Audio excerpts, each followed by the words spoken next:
Welcome back po sa ating reading. Another timeless reading po ito. Ano man po ang zodiac sign ninyo. Kunin nyo lang ano yung magre-resonate para sa inyo, ano yung maaaring mai-apply ninyo, makatulong sa situation ninyo.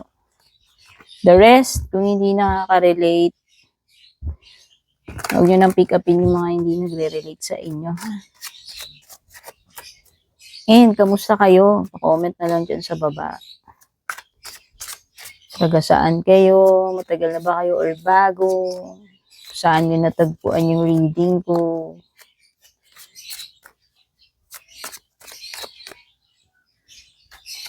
For the general energies, you have Hierophant. Mukhang matinding leksyon to, ha? Matinding leksyon or enlightenment na pwedeng maranasan with the Hierophant. Something related sa faith mo. Faith or paniniwala mo. Values eh. Hierophant yan eh. Pwedeng iba nagkakaroon kayo ng spiritual awakening.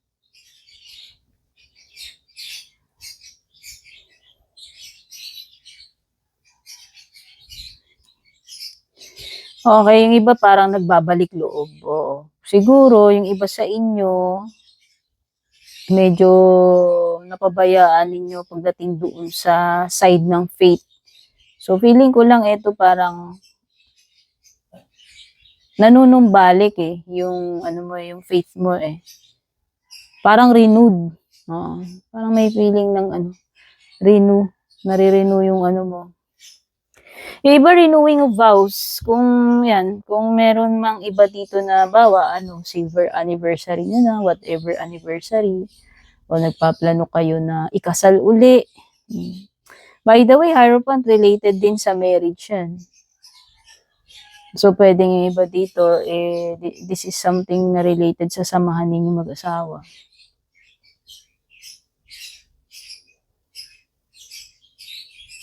Or values mo, paniniwala mo related sa pagsasama or sa marriage.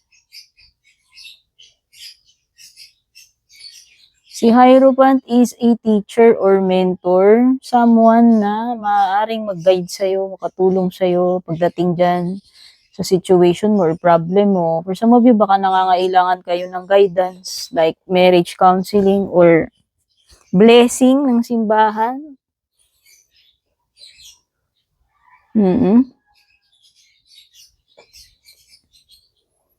Yung iba, baka nangangailangan kayo tulong ng pastor, priest, no? Something nga na related sa, faith or religion.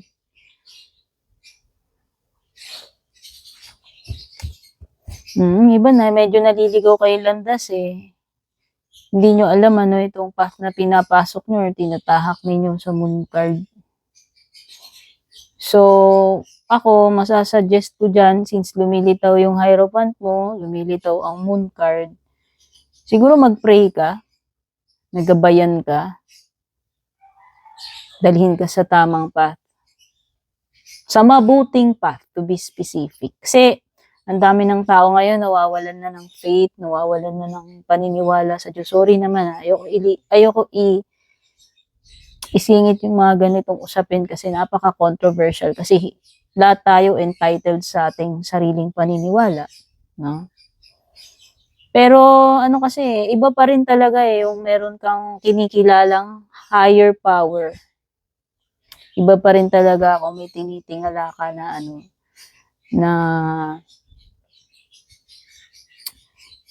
basta, iba pa rin kung meron kang sinusundan. Yan. May sinusundan ka na doktrina. Kasi yun yung mag-guide sa'yo sa tamang path. Kung naniniwala ako sa ganun. Kasi pag wala, feeling mo ikaw na yung wala ka nang pinaniniwalaan eh. So, lahat pwede mong gawin. Minsan, wala na sa tama yun. Diba? Okay lang sana yun. Kung hindi ka gumagawa ng mga masama. Okay lang yun. Pero madalas nga, pag wala kang ganun guide, sinusundan na path, dun ka nga naliligaw na landas mo eh. Kung ano-anong influence na yung papasok sa'yo. Di ba? Ako, opinion ko yun. Kanya-kanya tayo ng opinion. Hindi ko pwedeng i-force yan sa inyo. Kung ano man ito, about faith man ito, hindi. Dahil nandyan yung moon. So, you are, kumbaga tinatahak mo itong path na ito na malabo eh. Walang kasiguraduhan yung tinutumbok mo na path na yan. Saan ka dadalhin? Anong mangyayari? Anong kahihinatnan? Ganun yan eh. Feeling ko dyan eh.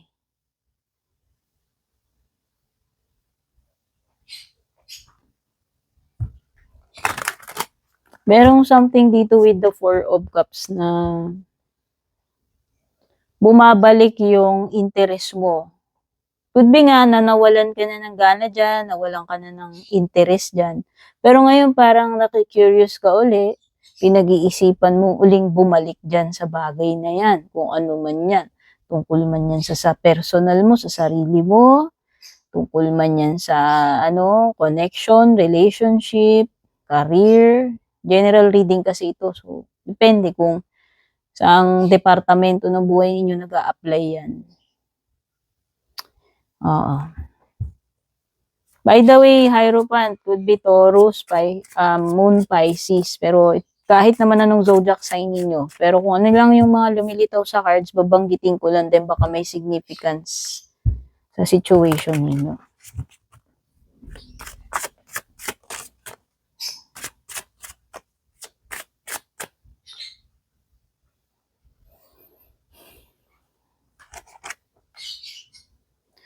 Dati parang nire-reject, dati parang hindi tinatanggap, dati hindi interesado. Pero ngayon, the opposite na.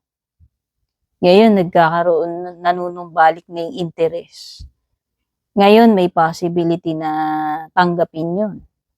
Hindi na i-reject na. Strength card, Leo energy naman ito eh.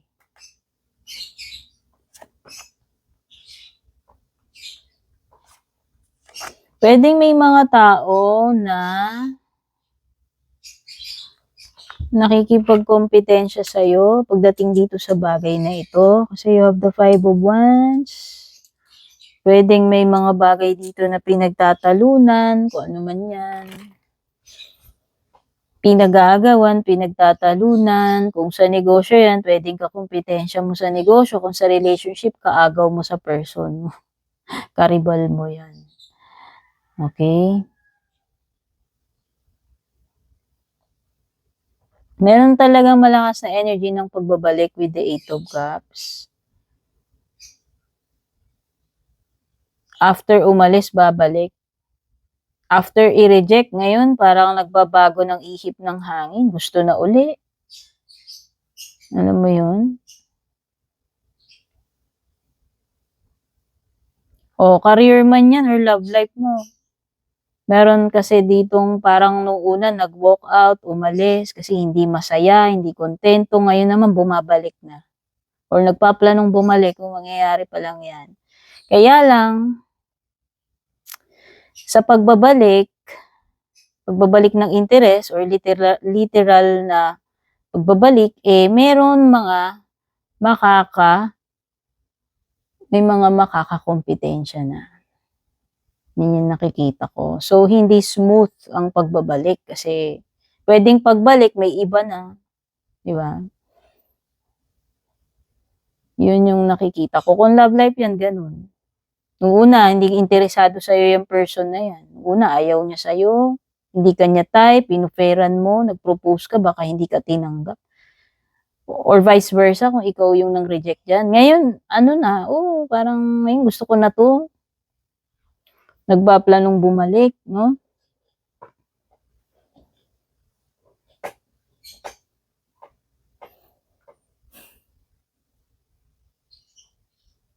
Okay, isa pa.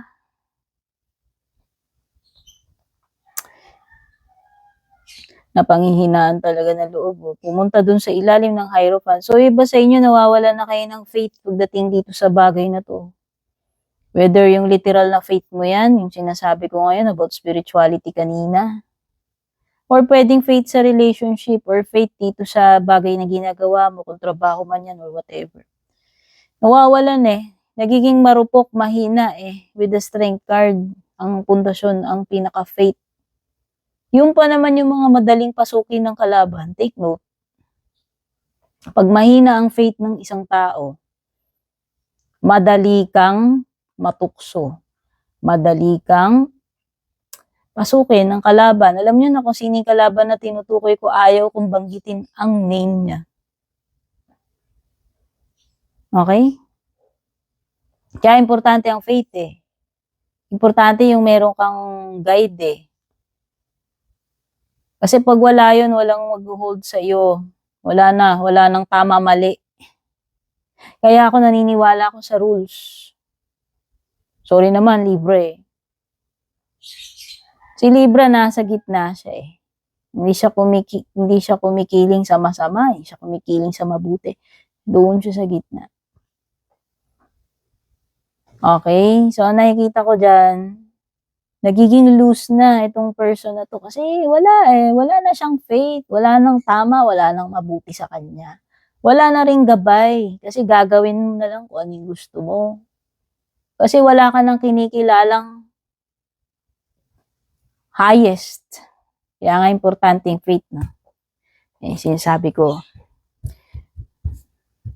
nagiging marupok, nagiging vulnerable, strength card reversed.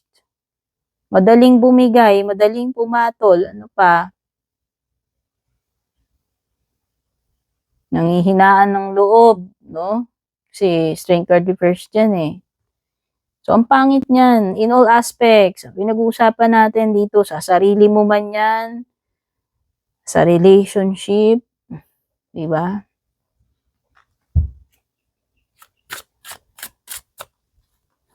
Siguro, itong umalis, hindi naging happy. Sa ginawa niyang umalis, hindi niya siguro nahanap yung hinahanap niya na bagay, na yung fulfillment na yun, yung happiness or success. Umalis siya in the first place kasi yun yung hinahanap niya eh. Hindi na siya masaya, hindi siya kontento. Eventually, babalik din eh. Diba? Pero walang malinaw na path dito. Yun lang yung nakikita ko doon sa moon card. Walang lina, walang kasiguraduhan. No? Saan pupunta yan? Ace of Swords. So, buti na lang nagpakita yon. Kasi gaano man kadilim tong path na tinatahak mo, maaaring yung iba, dumadaan kayo sa madilim na period ng relationship or dumadaan kayo doon sa madilim na path ng buhay ninyo. Kaya nga importante ang guidance ng divine, ng langit. Kaya pag-isipan mo,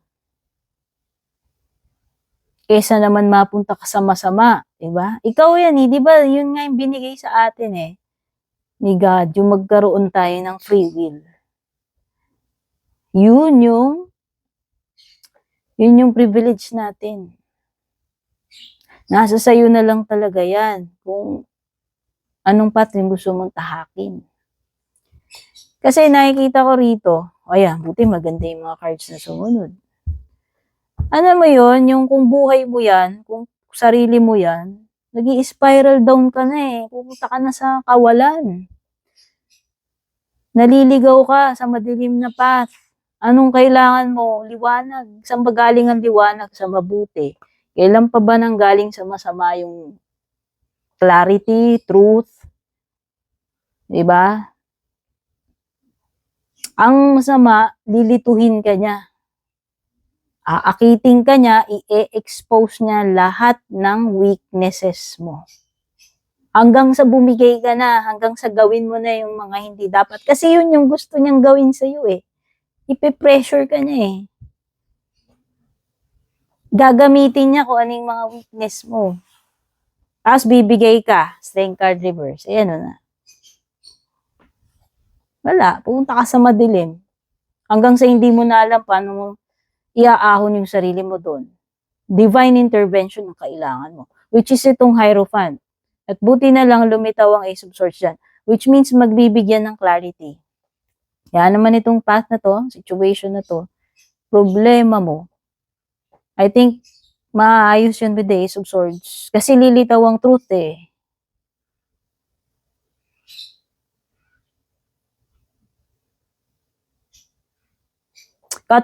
I-cut mo na lahat ng bagay na hindi mabuti para sa'yo. Kung nalilito ka, hindi mo na ma-distinguish ang masama sa mabuti, mag-pray ka. Mag-pray ka. Ask God for truth, for peace, for clarity, guidance. Guide ka sa tamang path. Kasi nakikita ko ganun ang mangyayari sa'yo eh. Pero dahil lumitaw ang Ace of Swords, at least, nakikita mo na yung truth.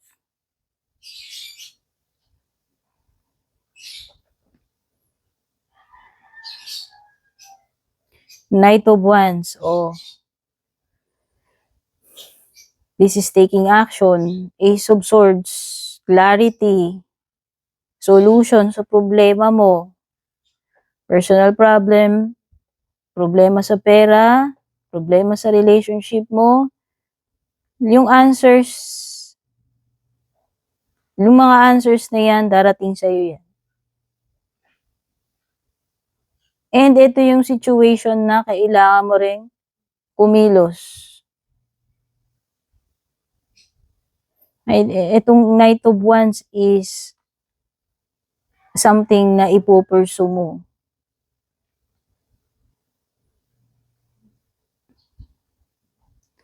Alam mo, ganda ng path mo, Ace of Swords from uncertainty, Moon card, going to Ace of Swords, going to Knight of Wands, going to Queen of Pentacles. Papunta ka sa right path kung i-embrace mo ito, yung guidance na sinasabi ko sa tamang path, sa kabutihan, sa kaliwanagan. Kasi yun yung mag-ano sa'yo eh. Magpapakita sa'yo ng ng tamang landas. Pero sabi ko, hindi ko pinu-force yan. Kung hindi ka nakaka-relate, hindi para sa'yo tong reading na to, may pilit ha. Kung nakaka-relate ka, ayan yung mga mensaheng kailangan mo. Tandaan nyo, meron kayong free will. Kaya yung mga tao na sinisisi nila yung naging outcome ng buhay nila sa iba, nakakatawa yun. Kasi sa bawat senaryo, bawat pangyayari, eksena sa buhay mo, may choice ka pa rin, which is yun yung free will na sinasabi ko. For example, broken family kayo, sisi mo sa lahat. Sisi mo sa magulang mo, kung di naghiwalay magulang ko, hindi masisira buhay ko, hindi ako magiging addictus, hindi ako magiging japoks. Makatapos sana, may choice ka naman eh. Kung sira na yung buhay nila, ikaw may choice ka eh. Ikaw ang magpipinta ng ng canvas mo eh. Ikaw ang painter ng buhay mo eh. Bawat pangyayari sa buhay mo, may decision ka ron eh. Of course, merong mga circumstances minsan na hindi na natin controlled. Kaya nga yung sinasabi ko eh. Kailangan mo ng divine. Kailangan mong i-pray. Yung mga bagay na pwede mong gawin, yun yung mag-shape sa'yo. Pero hindi pa rin natin hawak kung anong plano syempre, ng highest sa atin. Doon na papasok yung guidance, intervention, divine intervention. So, madalas, yung mga nangyayari sa atin, usually, yun yung mga resulta ng mga choices na ginagawa natin. Diba? O, halimbawa, merong nagpo-pursue sa'yo, may asawa na. Choice mo yun, papatusin mo hindi. Alam mo naman eh. Tapos sasabihin mo na, biktima ka ng ganyan, mga excuses, diba? naging marupok ka catch, yung mga ganun.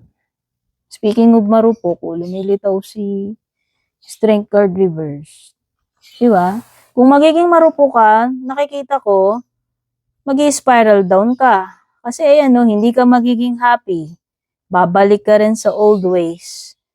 Magkakaroon ng maraming conflict sa buhay mo, sa relationship mo, sa sarili mo. Pero kung i-embrace mo yung daang matuwid, yung maliwanag, yung mabuti, doon magbabago yung path mo eh. From confusion, pagiging walang direksyon, sa pagiging maayos, sa pagiging stable, sa pagiging successful. So yan, ano man na magiging outcome nito, sa relationship mo man yan, sa sarili mo, sa buhay mo, sa career mo, kailangan maging wise ka. Oh. Kailangan pa rin na meron kang sinusundan eh. Kumbaga 'di ba sa pag pumasok ka ng trabaho, company, may kanya-kanyang policy yan eh. Company ganito, pwedeng iba yung policy nila doon kay company Chorba. So ibig sabihin, susunod ka eh. Susunod ka doon sa policies, 'di ba? Kawat sa gusto mo kasi under ka ng company nila eh. Ganun yun eh. Yun yung napipil ko dito na parang para maging orderly yung mga bagay-bagay, meron tayong mga sinusundan na gabay or mga guidelines, rules, etc. Laws, para maging maayos. Yun na yung nakikita ko. Unless magiging rebel ka, gagawin mo na yung gusto mo, sasayin naman yan. Oo. Pero at least nakita ko yung mga next cards mo maganda. Matatapos yung dapat matapos dito with the Ten of Swords. It's time to rebuild. Kasi hanggang dun na lang yan eh. Pag nakita natin yung Ten of Swords, hanggang dun na lang yan. There's no way to go but up. Yun yung Ten of Swords. Nahit mo na yung rock bottom, saka pupunta. Wala kang choice, kundi i-rebuild. Kung ano man yung nag-collapse dito sa Ten of Swords mo. Sometimes, ito yung card ng betrayal. Kung feeling mo na be-betray ka o binitray ka.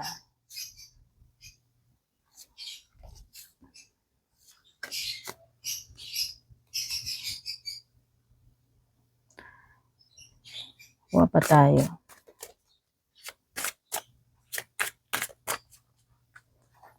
Ganda nito. Kung naghahanap ka ng clarity tungkol sa situation, sa relationship yan o yan na yun, sa Ace of Swords. Yan na yung pinakasagot sa problema mo eh. Nasa sa'yo na lang talaga kung gagawan mo ng aksyon, paraan, with the Knight, o hindi. Kung kikilusan mo yan, nakakakita ako ng success with the Queen of Pentacles, kung ano yung magiging outcome niyan. Oh. For some of you, lumitaw yung Ten of Swords kanina, sabi ko nga, it's ending. Hanggang doon na lang siya, rock bottom. Kailangan nang mag-move forward with the Five of Cups. So, yan, kung related sa person mo yan, o ano man naranasan mo, pagkabigo, wala na rin naman tayong magagawa doon sa mga bagay na yan na hindi mo na rin maibabalik kahit na anong gawin mo. So, ang pinaka-importante, i-rebuild mo yung buhay mo. I-rebuild yung dapat i-rebuild, yung sinasabi ko kanina sa Ten of Swords kasi nabalasa ko na nawala siya. Para makapagsimula ka na rin ng panibago. Maisaayos mo na yung mga dapat mong maisaayos. Sa personal mo man yan, no? Finances mo, buhay, o yung buhay mo, yung love life mo, hindi ko alam. Let go, Four of Pentacles reverse. Kung hindi mo yan nile-let go, mananatili ka doon sa place ng walang kaliwanagan. Yun yung sinasabi ko eh. Spiraling down ka. Kaya nga magkakaroon ng Ten of Swords eventually. Pag hindi mo na ano yun, doon ka pupunta eh. Mag-i-end yung mga bagay-bagay. And doon na yung hudyat na dapat na tanggapin mo na kasi rock bottom na, wala ka na magagawa, di ba? I-rebuild mo yung dapat mong i-rebuild. The World card, reversed. May mga bagay dito na hindi pa tapos with the World card. Oo, siguro may mga unfinished business, kung sa relationship man yan, sa inyong dalawa. Pero kasi, kailan pa, alam mo yun, kailan pa ba magkakaroon na kung hihintayin mo yan? Di ba wala namang kasiguraduhan. Hanggang kailan ka maghihintay? Hintay ka ng hintay ng closure, chorba, dun sa person na yun. Oh, nilumot ka na't lahat. Di pa rin dumarating yung closure. Eh, kailan ka pa magsisimula na i-rebuild yung dapat mong i-rebuild para sa sarili mo? Kung ako yan, sabi nga nito, ay sabi ng cards mo by the way, sinasabi ko galing sa cards yan. Sabi kasi dito, let go of what's lost with the Five of Cups reversed. Kasi, makakapag-start ka pa naman with the Two of Cups remaining. 3 cups yun natapon, pero meron kang 2 cups remaining para makapagsimula, which is, diba, panibagong buhay, panibagong pagkakataon para sa'yo. Kaya nga sabi ko nga, free will choice lang talaga yan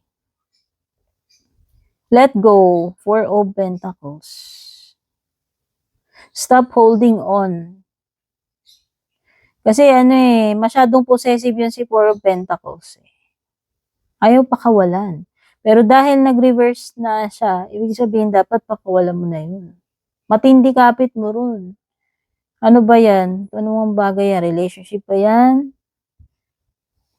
Siguro yun talaga yung kailangan para matapos na tong unfinished chore with the World card. Baka yun lang talaga yung kailangan gawin.